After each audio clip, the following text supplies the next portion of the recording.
All right, so here we go. So my name is Ido Aharoni. I'm very, very happy to have been asked by the wonderful team at Leumi to chat with you today a little bit about the American system, trying to understand better what's going on in the American system. It's very different than the Israeli system, something that we will be discussing. Let me just say before I begin, those of you who would like to ask me questions, I'm hoping to speak for about 30, 35 minutes and then answer your questions. There's a Q&A function right at the bottom of the screen. Just ask a question through that function and I will do my best to answer your question. A few words about myself. I'm a former Israeli diplomat. I've been working in private consultancy for the last 4 years. I've been working with Bank Leumi during that time. Very happy with the bank, very happy with their vision, with their creativity, and more importantly, with the high quality of their human resources from the top, from Avner all the way down. Incredible team, incredible institution, and I'm very happy to share my thoughts with you. I prepared a few slides for you that will allow me to touch upon the issues that I would like to cover. So I was asked to speak about understanding the American system in light of COVID-19, the riots, and beyond, which I will gladly do. And in many ways, COVID-19 is the perfect storm. In what sense? First of all, it exposed globally the leadership crisis. We see leaders that are obsessed with themselves, interested with themselves, not to say narcissistic. It exposed the underperformance of the healthcare system almost worldwide, the underpreparedness of that health system. In many places, governmental ineptitude, like what you're seeing in the United States. What happens when you have to make decisions in a situation of uncertainty? COVID-19, there is much to be learned about this virus. And of course, what happens when we are bombarded with too much information and irrelevant information? It brings up the level of anxiety. We call this information overload, and it's a real problem. In fact, some people are talking about the need not only to maintain social distancing, but also informational distancing, which is a very, very important term that we will hear more about in the future. So what are the things that we do know about the future? Not much, but that much we do know. We know that in the future, life expectancy will go up. So if in the early 20th century, life expectancy for men in the United States was around 65, then by the end of the 21st century, it's going to be 95. We do know that the vast majority of people are going to move in cities, right? World population that is now at 7.5 billion is going to be close to 10 billion by the year 2050, and 75% of them will live in major urban centers. Even today in the United States, almost 80% of Americans live in cities, which are communities with at least 100,000 people and more. And then the third thing that we know is that many of the jobs that we're familiar with are going to be replaced by very precise algorithms, if not robotics and automated machines, through artificial intelligence and other forms of automation and software. Those three elements are basically turning the classic social contract that was devised and designed and crafted in the early 20th century with the rise of industrialization and with the rise of the working class. There was a need to safeguard the rights of the workers. And so a social contract was designed. That social contract said the following: you, the citizen, your job is to be productive, to pay taxes, and to abide by the law. We, the state or the government, our job is to provide you with basic health, basic education, and basic security. And that system was supposed to maintain an equilibrium because the system was designed according to the information that was relevant at the time, meaning people were not supposed to live much beyond 65. Well, now look at what's happening in Israel, for example, when life expectancy is 81. We're paying 2.5 pensions for every IDF officer position. Not we're paying the position for the current officer and then 1.5 retired officers on the same position, meaning governments did not plan for the extra 35 years, and therefore the equilibrium was distorted. The system is actually unsustainable, and COVID-19 exposed that, that fact. Now, there is, in my view, there is going to be an inevitable clash between two approaches post-COVID-19. The first approach is the approach that says, wait a second, COVID-19 was a way for the universe to tell us something. We need to take a stop. We need to consume responsibly. We need to pay attention to the climate change crisis. We need to engage in more collaborative international relations.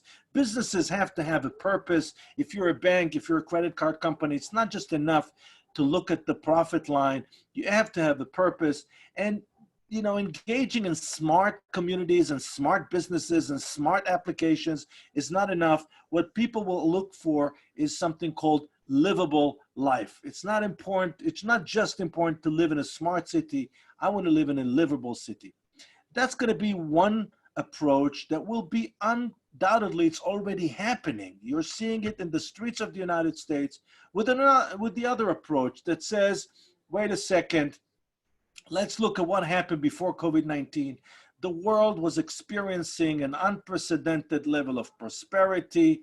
It was a win-win situation. The agent of the pandemic was global travel. Let's limit globalization. Let's limit global travel. Let's deal with our own issues first, right? America comes first. Israel comes first. So these are very isolationist sentiments that are going to be boosted. And this approach, I would say you could describe it as the approach that says, let's quickly resume the old order. And there is an inevitable clash with the other approach that says, let's prepare for the new normal or the new abnormal. Life will never be the same. These are two approaches that are already clashing, and you see it every day in the United States. Possible scenarios.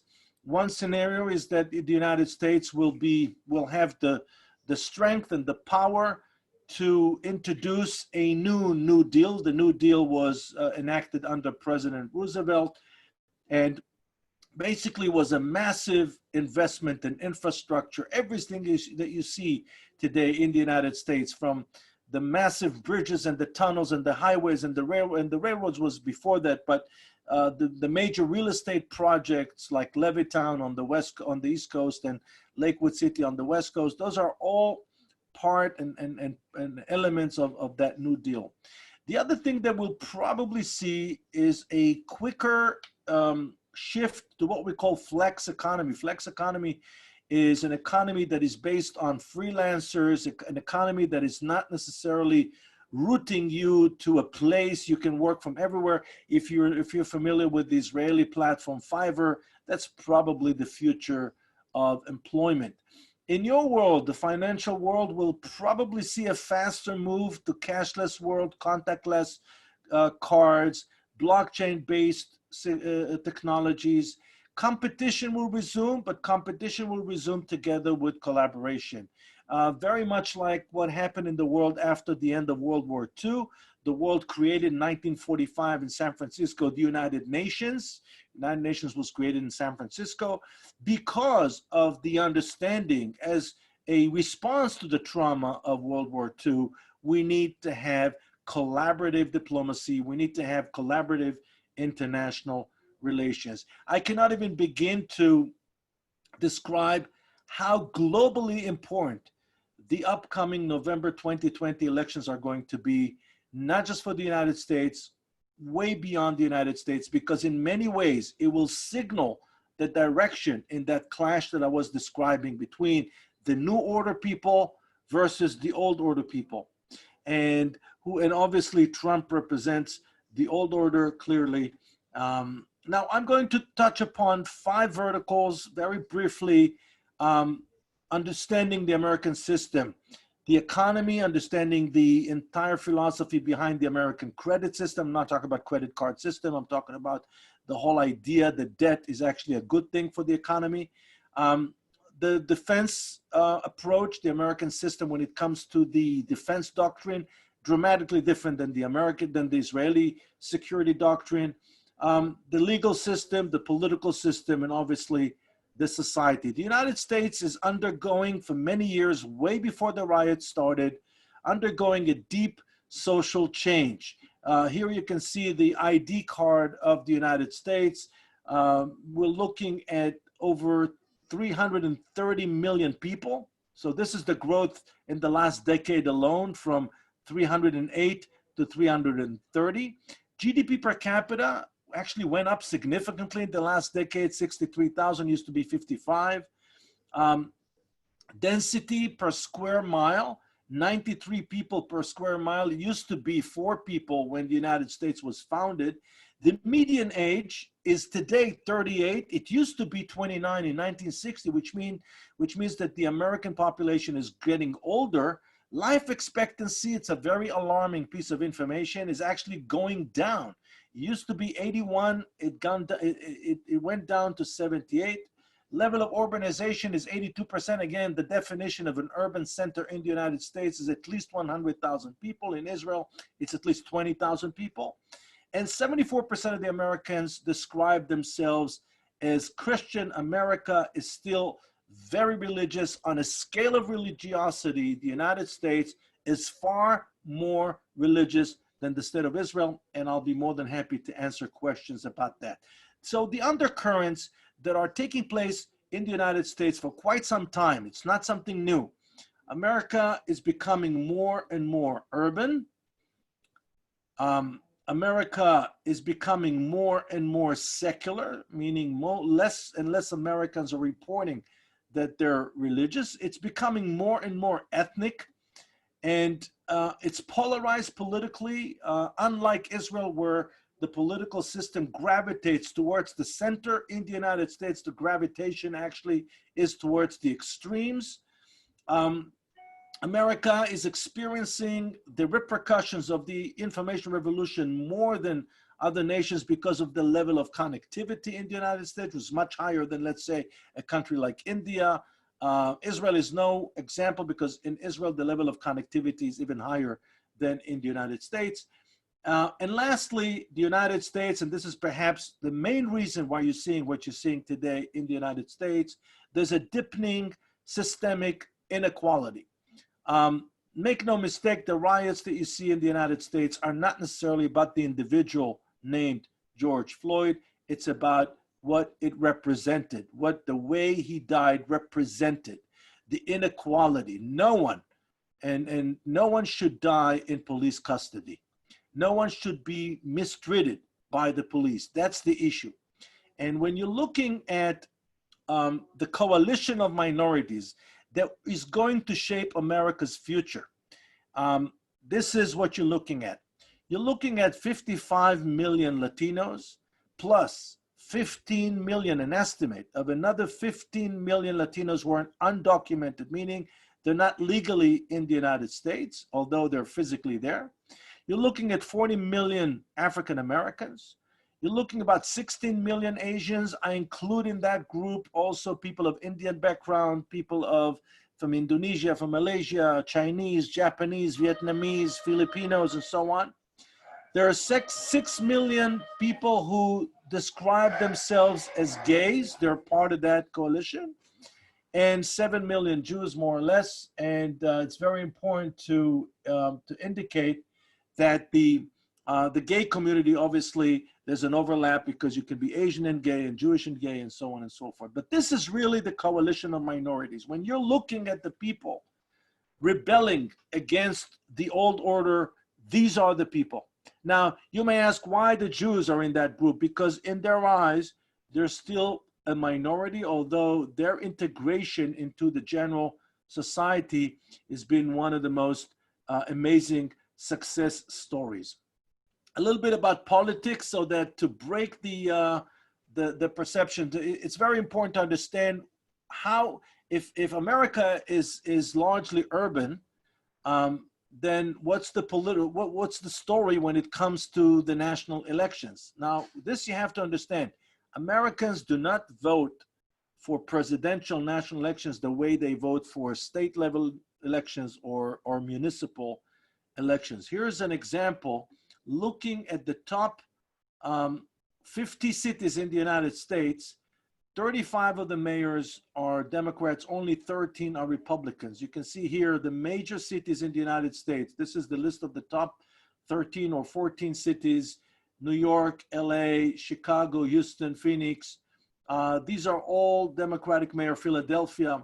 Even the mayors, like in Texas, the elections for mayor in Texas are by definition nonpartisan, although the candidates can be representatives of political parties. Even in Texas, most of the mayors of the major cities are Democrats or independents with a Democratic position, just like Michael Bloomberg was in New York. And make no mistake, Texas is a red state in national presidential election and has been a red state for several decades now.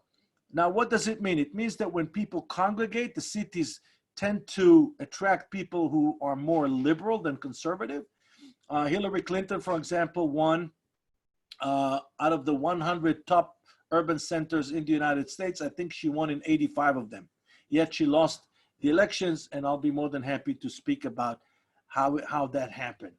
The main principle of the American system is called federalism. It's a combination of a centralized system, which means that the federal government has the authority to print money, which is their biggest clout, their biggest source of leverage. And obviously they collect taxes. But there's also forces that, that push for decentralization, which means giving more power to state level. For example, the voting regulations, the electoral college is very much in the hands of the state legislators in each and every state of the 50 states. And then, of course, the state and the city are allowed to collect taxes themselves. The design of the federalist system is highly complex, and it's been around more or less in this shape since the 1700s. There's a very complex division of powers, but the idea is to maintain central government while safeguarding the rights of the states and the central government. The Americans are largely divided. The reason why they have such a long-standing tradition of a two-party political system, unlike, let's say, the Israeli or the European tradition, is because those parties stand for very, very clear worldviews. You can say that the Republicans are more identified with conservatism. This is not to say there are no Democrats who are conservatives, and the liberals are more aligned with the Democratic Party. Again, this is not to say that there are no conservative people voting Democrat and vice versa. It's very, very important to understand. This is a very long list of the values that each camp stand for, but no less importantly is what they have in common. And what they have in common is the belief in the centrality of the Constitution, the belief in free market, basic rights. And here you can see a very long list of things that make America unique, like entrepreneurship. In the United States alone, there are 5,500 universities. There are 11 million research students. And if you look at the total number of students, including adult education and community colleges, you're looking at 23 million students in the United States alone. It's the #1 hub of creativity in the world. It's the #1 producer of popular culture in the world. And there's a concept in diplomacy called soft power, which means the things that you do in order to convince others to believe in what you represent without using military force or without using economic sanctions. The United States is by far the world leader in what we call the ability to produce soft power. And these are the values that both camps share in common. The Americans have a very interesting national ethos. You cannot understand the United States without understanding their national ethos. What is the national ethos? Is the story we tell ourselves about ourselves. The national ethos of the Americans is called the American dream. The American dream is very simple. It says the following: if you're willing to work hard, if you're willing to abide by the law, if you are a decent human being, the sky is the limit. This is where the phrase, the land of opportunity, came from. The belief, the firm belief, that if you are willing to work hard, if you're willing to abide by the law, and if you are a decent human being that believes in compromise, that believes in doing the right thing, then the sky's the limit. Then there is no limit to what you can achieve.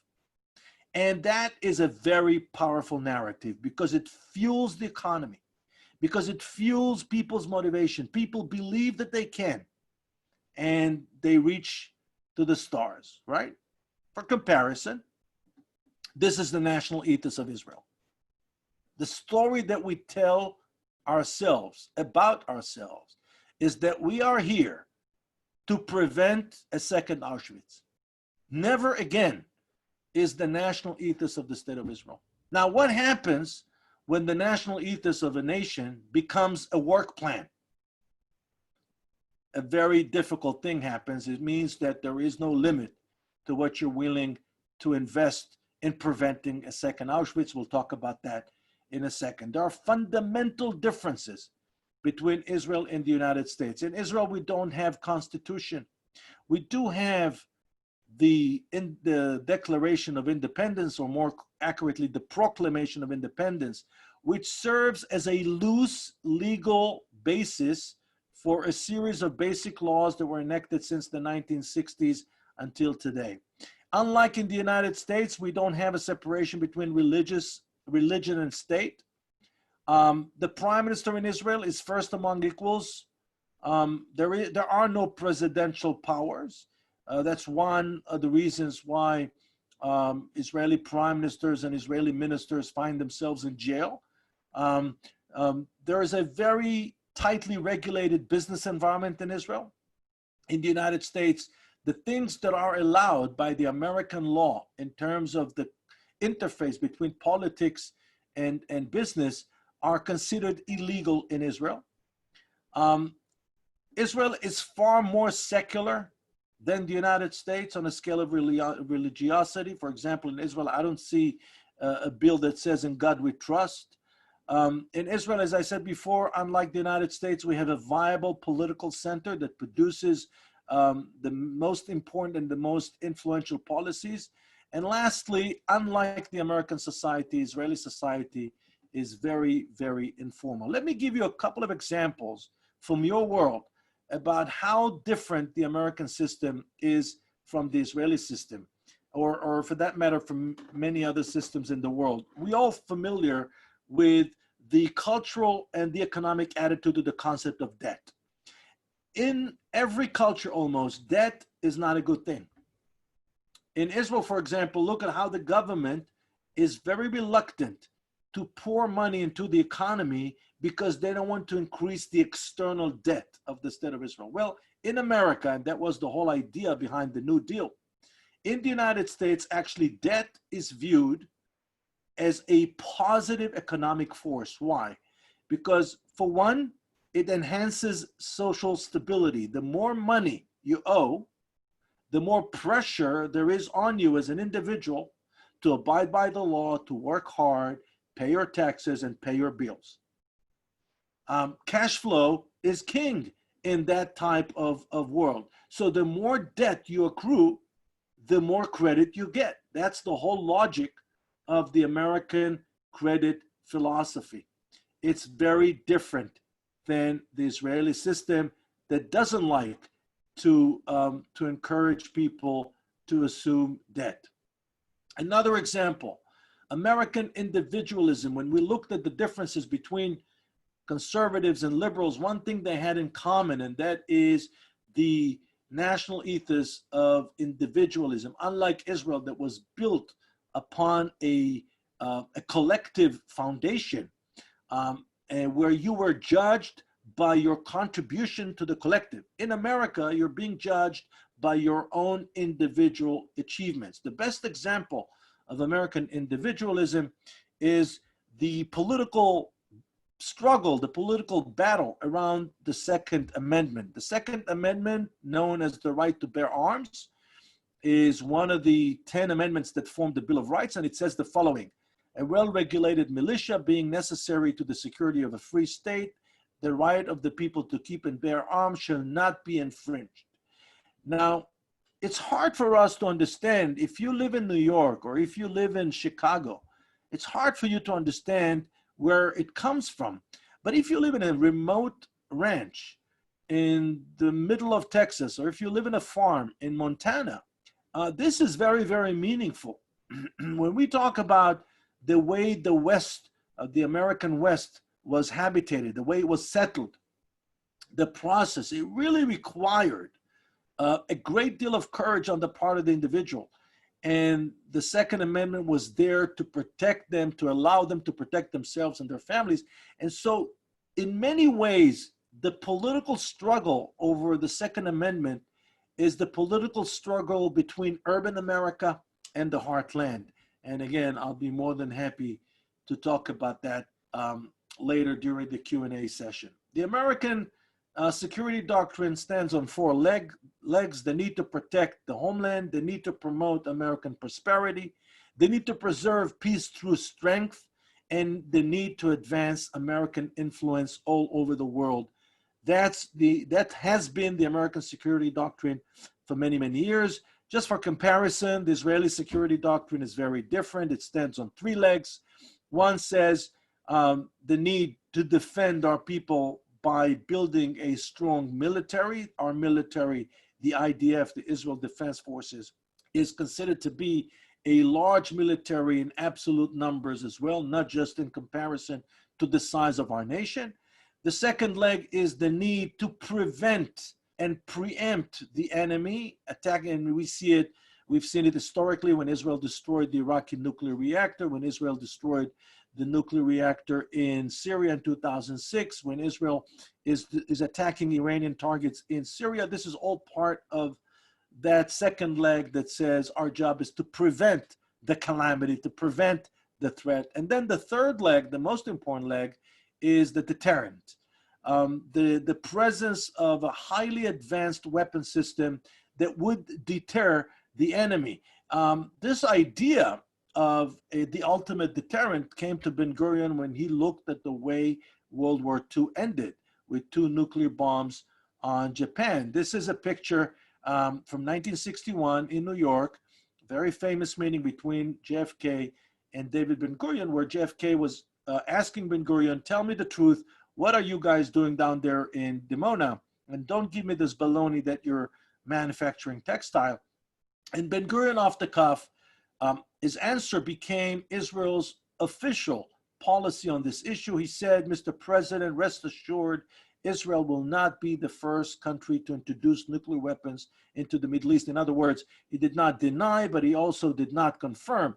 And from that day on, since 1961 until today, when you ask an Israeli official about whether Israel has nuclear military capabilities, the answer is going to be this, what Ben-Gurion told JFK in 1961. And that's what happens when your operational, when your national ethos becomes into your operational plan. When never again becomes an operational plan, then a country that had no money, that had no natural resources, that had no support of the major powers of the time. Israel did not have the support of the Soviet Union. Israel did not have the support of the United States. That's what happens when a country that has nothing but is determined to turn never again into an operational working plan. That's what happens. That kind of deterrent is being introduced. When it comes to the defense philosophies, I have to take a time out and speak about how cultures differ and nations differ with their defense philosophies. We all know that in order for your enemy to succeed, 3 things have to happen. 3 preconditions have to exist. First of all, your enemy has to be motivated to attack you. Your enemy has to have the weapons to attack you, the capabilities. And lastly, your enemy has to have the opportunity to attack you. When you look at the an attack like 9/11, all three elements were there. You had a group of highly motivated people to inflict harm on the American people. They had the weapons. In their case, they had the airplanes and two weapons. And then they had the opportunity, the unsecured or not sufficiently secured airports. Now, when you look at how cultures and systems and governments differ, it's very, very interesting. Some countries say, our job, we understand there are people out there with high motivation to attack us. They may even have the most advanced weapons to attack us. But our job is to emphasize the need to deprive them of the opportunity to attack, right? We call them police states. These are the countries that send scores of secret agents to the street to deprive the enemy of the opportunity to attack. Most countries, including the United States, are focusing their efforts for a variety of reasons. In the case of the United States, is a legal reason because of the Constitution, on the need to deprive the enemy of the weapon. The capabilities are the most important thing. We call it the smoking gun approach, right? It's a legal term known in the United States. When you arrive at an American airport, or at least when you arrived before COVID-19, they were going through your bag looking for what? For an object. Israel is unique in the sense that Israel actually is more interested in the motivation of the enemy than anything else. We are, of course, interested in depriving them of the weapons and depriving them of the opportunities. But the most important thing that the Israeli system is doing, relying on a very sophisticated intelligence platform, is identify the motivation. And if you may, this is also the explanation to the very big debate between the Israeli government and the US administration over the Iranian nuclear deal. Why the United States was satisfied with preventing the Iranians from producing a bomb, the Israelis were very frustrated that the agreement did not address the issue which in the eyes of the Israelis is the most important issue, the motivation that the regime stands for. The Israelis were frustrated because they say, wait a second, what about what the Iranians are doing with conventional weapons? Look at what they're doing, how they're destabilizing nations around us. What are they going to do when they have a nuclear weapon? It's not a good idea to let them have it. And the Americans were happy by saying, well, we are going to prevent them from producing the bomb. Israel said, well, it's not enough. We need to address what they stand for, their motivation. Systemic characteristics, as I said before, the United States is based on individualism, long-term planning, a strict compliance, and it's a merciless society in many, many ways. And this is why one of the reasons people are marching, because they feel that there is no solidarity, right? Israel was at the same time was built on collectivism, while the Americans are very big on long-term planning. The Israelis are very big on improvisation. Israelis are less formal, so for them compliance is more like a recommendation, and the society enjoys a much greater degree of solidarity. Here's one example. 1 of every 5 prisoners in the world is incarcerated in the United States. I'll say more than that. The United States, the number of prisoners in the United States is close to over 3 million, which means 1% of the American population is in jail. You can see here the comparison, almost 700 Americans for every 100,000 people are incarcerated in the United States. In Israel, it's less than a third of that. Peter Drucker, the big guru of management, said, culture will eat strategy for breakfast. What he meant by that is that you can think about strategic solutions and you can present plans as long as you wish. At the end of the day, it's really the culture that would determine, that would determine the performance of the place. So I just chose to show you one tiny example. If you want to understand the American system, when I came to Los Angeles in 1994 as a diplomat, I was in Los Angeles before that, But when I came to Los Angeles in 1994 as a diplomat, our office was on this boulevard. It's called Wilshire Boulevard. And I was amazed how wide this boulevard was. And it's an inner city route. It's a, albeit a major route, but still it's not a highway. It's a, Wilshire Boulevard is just a street in Los Angeles. There are many streets like that. And look at the size of it. And I was wondering, when was it planned? And the answer was 1933.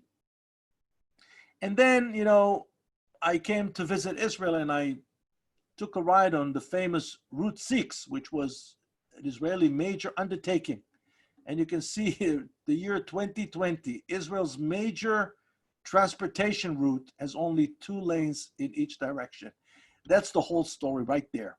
That's the whole story. That's strategy will be eaten by culture for breakfast every day. If you may, it's like the distinction between an aircraft carrier and a small paddleboard, which can be easily maneuvered. When you look at the American system, and I know that many of you who deal with Americans are frustrated how rigid they are. Why can't they be flexible? Why can't they do me a favor? Why can't they do this or that?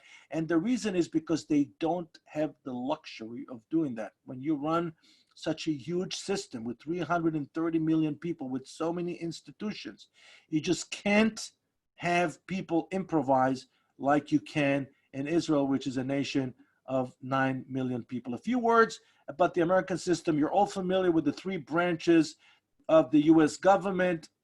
There's an open debate of whether the president is indeed so powerful or powerless. The Constitution says the president is not only the head of state and the chief diplomat and the chief legislator, he's also the commander-in-chief and he's the chief executive of the nation. But at the same time, the president is severely restricted by Congress and Senate. The Congress is divided into the upper house, 100 members, 2 from each state, and the lower house with 435 representatives elected by the population, divided into districts. Each state has a different size congressional delegation to the Congress, and you can see how the Congress can actually limit the powers of the president. Presidents that do not have the political skill to work alongside Congress cannot achieve much. And I will let you figure it out yourselves. Who are those presidents I'm referring to? The Congress can make laws, obviously can recommend the impeachment. The Senate has to approve the impeachment of the president, but also can override presidential veto, which is something most people don't know. The Congress can declare war. The Congress has the power of the purse, meaning has the power to spend dollars. The Senate approves all the appointments, approves all the international treaties, approves all the ambassadors, and the president must present once a year the State of the Union address in front of the Senate, which is like a report and a report card to the system. This is the complexity of the American system. Again, very different than the Israeli system. Congress has the power to veto legislation and so on and so forth. Most important thing, before I jump into the Jewish community and the Israelis that live in America, in the United States, the electoral system is not based like here, one person, one vote. In fact, you're voting for what we call the Electoral College. Each state's legislator is deciding how their own electors are chosen. There are a total number of 538 electors in total. You can see proportionately divided between states. And you need, as a candidate, at least 270 votes in order to win a majority, right? So you're not voting for a president, you're voting for a mediator. So there's a mediating element in between called the Electoral College. And the Electoral College, actually, if you win 270 electors, you decide the fate of the elections. One very, very important distinction, again, something the Israelis find it very difficult to understand, the power of the governors. The 10th Amendment, which is the final amendment of the original Bill of Rights, was added in order to assure delegates from the various states that the federal government would not step outside the boundaries established in the Constitution. It reads, the powers not delegated to the United States by the Constitution nor prohibited by it to the states are reserved to the states respectively or to the people. Meaning, at the end of the day, the governors have the authority to manage a crisis like COVID-19 or manage a crisis like the riots. When you see who are the people that are actually managing the crisis on a daily basis, these are the governors and the mayors. Now, America, as I said before, is highly complex and cities are different. For example, in the greater New York area, New York has 5 boroughs, right? Manhattan, Bronx, Queens, Brooklyn, and Staten Island. Each borough, by the way, has its own elected president, but they are not influential. The mayor is in charge of all 5 boroughs. In Los Angeles, for example, the mayor of Los Angeles is in charge only of the city of Los Angeles, and the city of Los Angeles is part of LA County. LA County is managed by 5 commissioners elected directly by the public. Those county supervisors are in charge of the county. The city is only one element in the county. And the person in charge of safety and security for the entire Los Angeles County is actually the sheriff of LA County and not the commander of LAPD. The sheriff is elected by the entire population of the county, whereas the mayor is elected by 1/3 of the number, because in LA you have about 4 million people, LA County about 11 million people. So the sheriff is actually has the largest voters base, much bigger than the mayor of LA.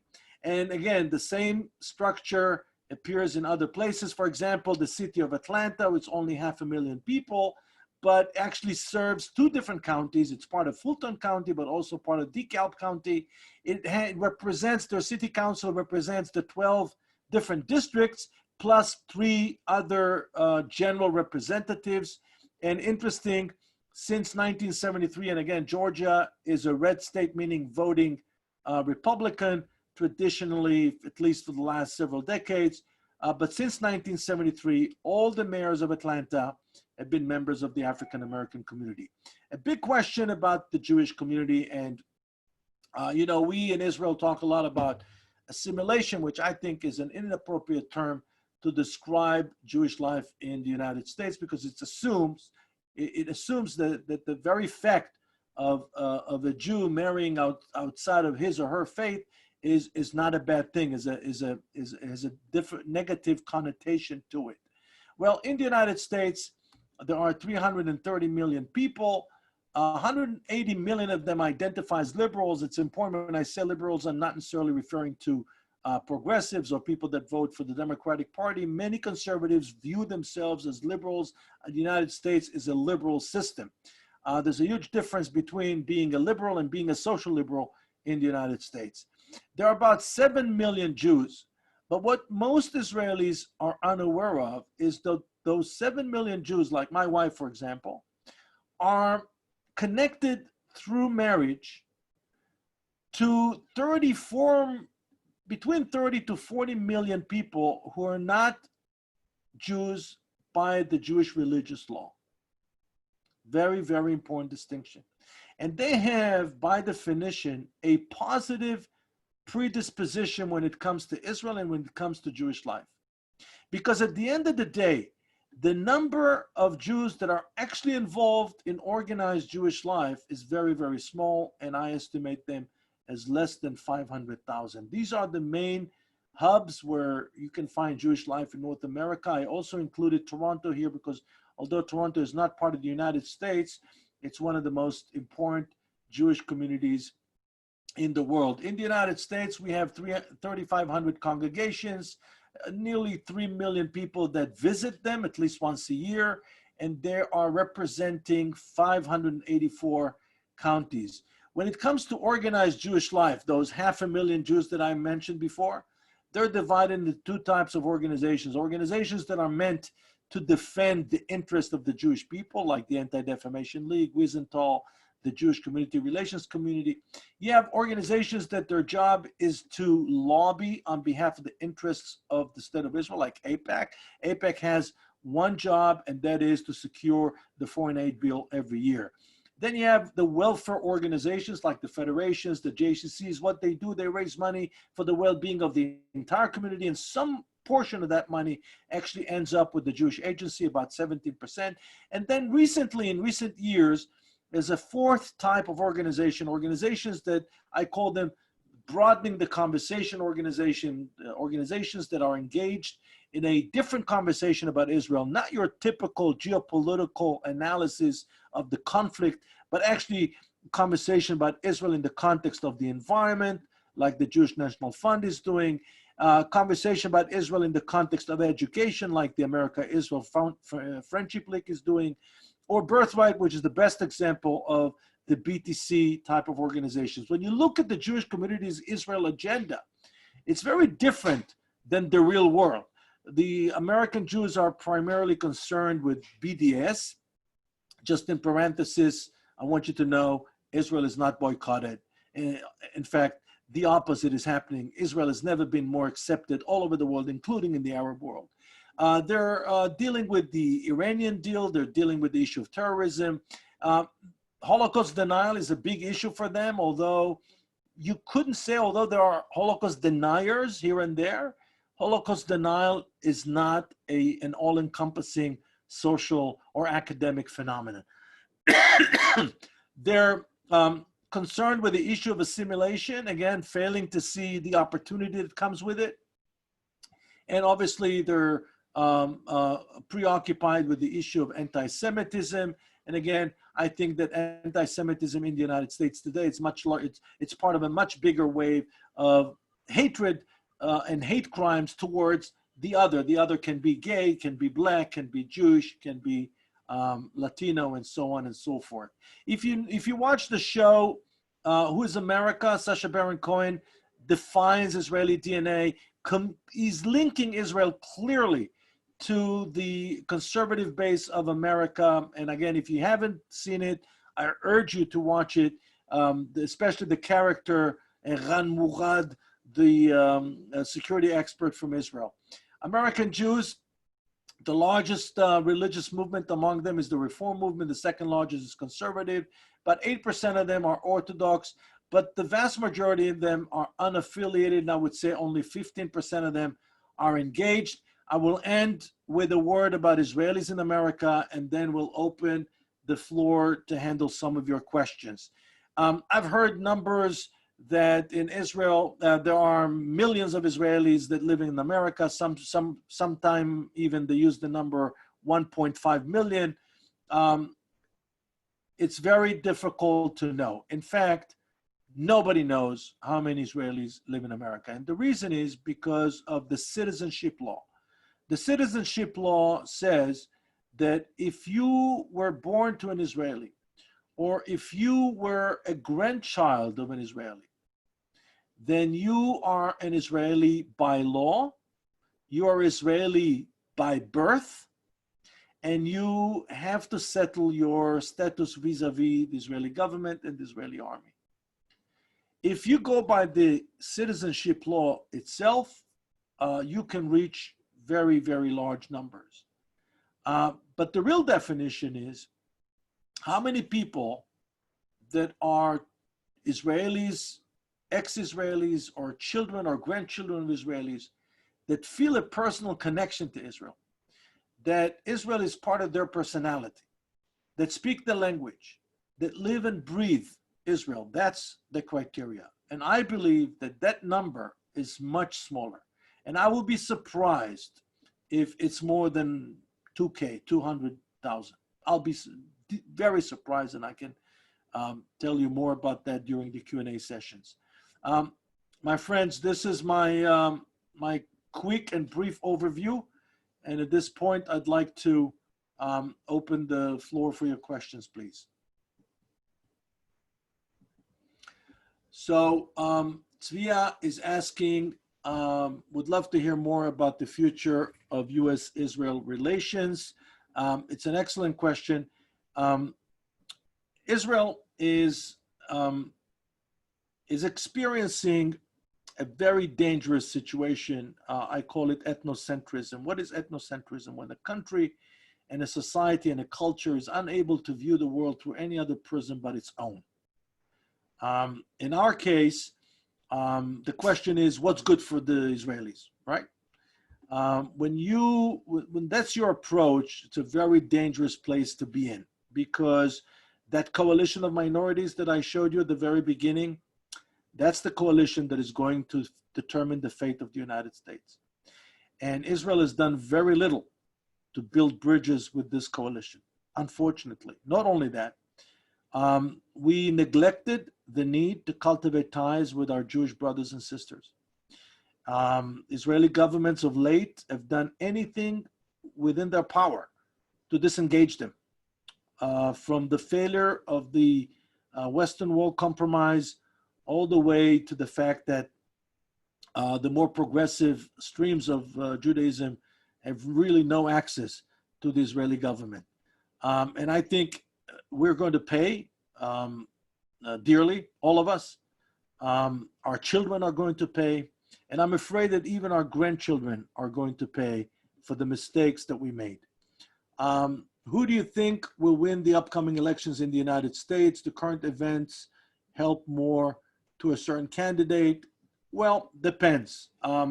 Obviously, I don't know who's going to win. I can tell you that I did not predict the victory of Donald Trump in 2016. I was surprised that he won, but after I studied it, I became surprised how come I didn't see it, that he was a much stronger brand than Hillary.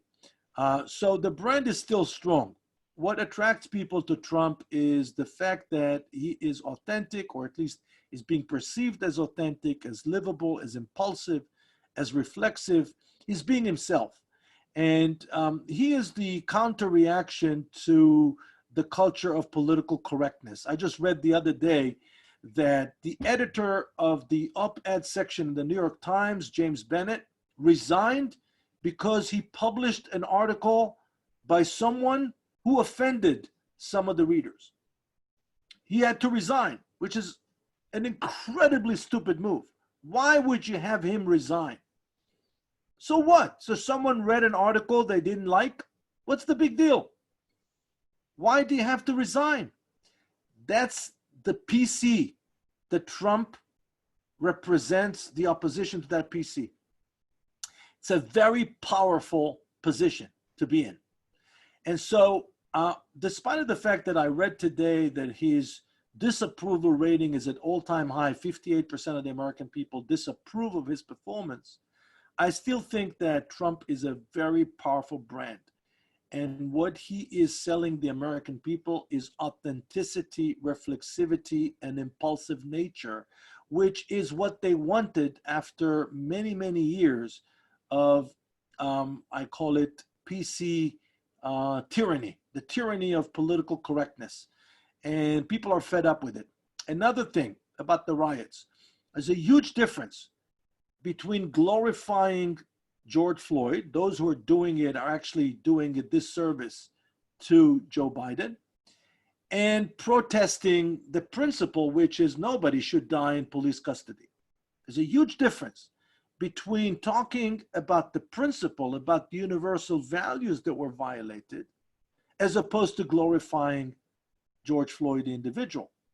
If you read about him, you'll know why I don't think it's a great idea for the people that speak on behalf of tolerance and progress to glorify someone like him.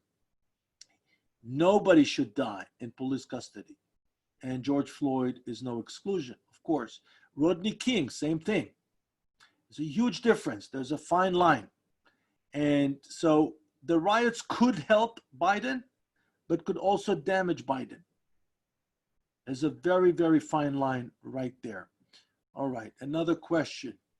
What's the major reason for decreasing religion? Oh, okay, so the main reason why the United States is becoming more secular is the same reason why Israel is becoming more secular, and it's those devices.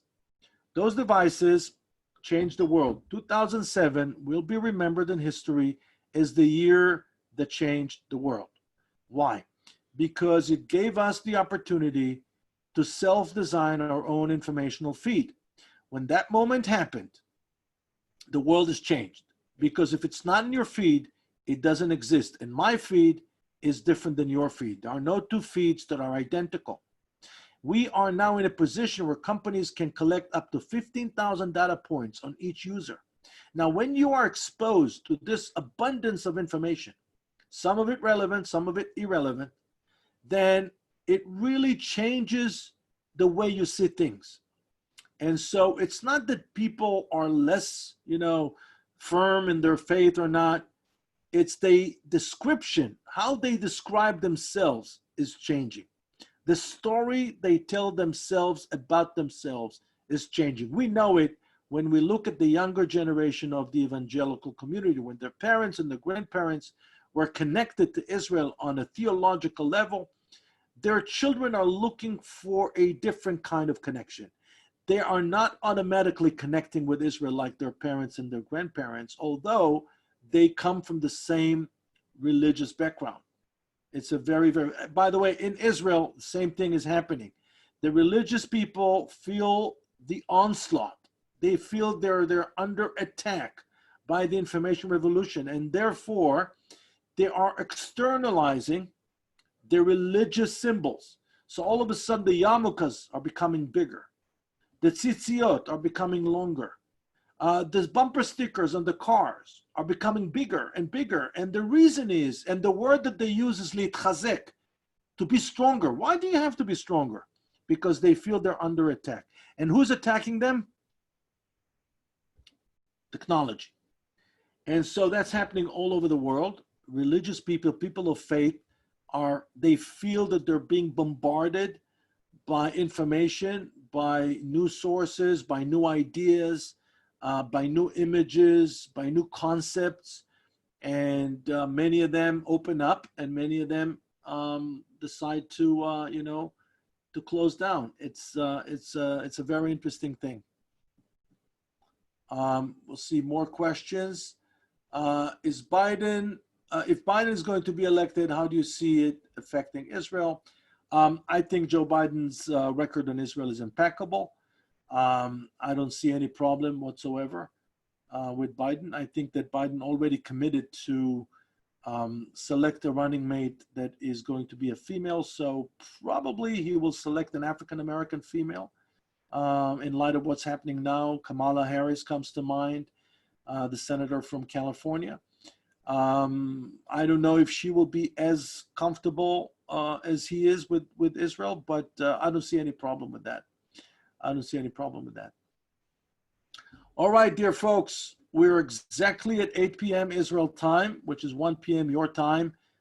It's been a real pleasure. Thank you so much. Noah has my email. If you would like to continue this conversation with me, I'll be more than happy to. God bless you. Greetings from Jerusalem. Bye-bye.